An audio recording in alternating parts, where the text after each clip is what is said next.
love how this turned out.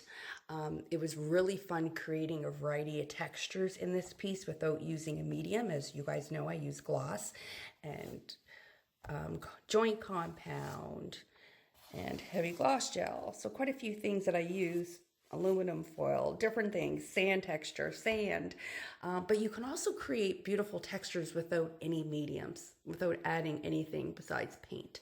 And as you can see here, which I've done before, is I got these beautiful scrapings, like lifting the paint up when I have several layers. Of course, you don't want to do that if you have a layer because you just don't want pure canvas.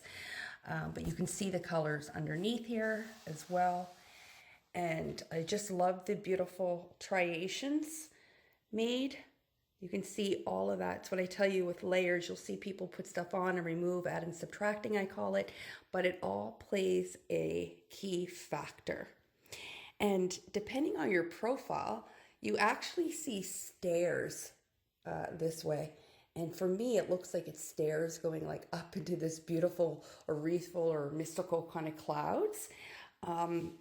It has a really beautiful earthy feel to it. And what I love most, and you guys know I do this in quite a few of my paintings, I love creating a lot of light and also adding in like a fog and a haze into my paintings. And that's exactly what I have. And I just love the pops of color coming through in beneath that. It just really gives it a cool composition and look, in my opinion.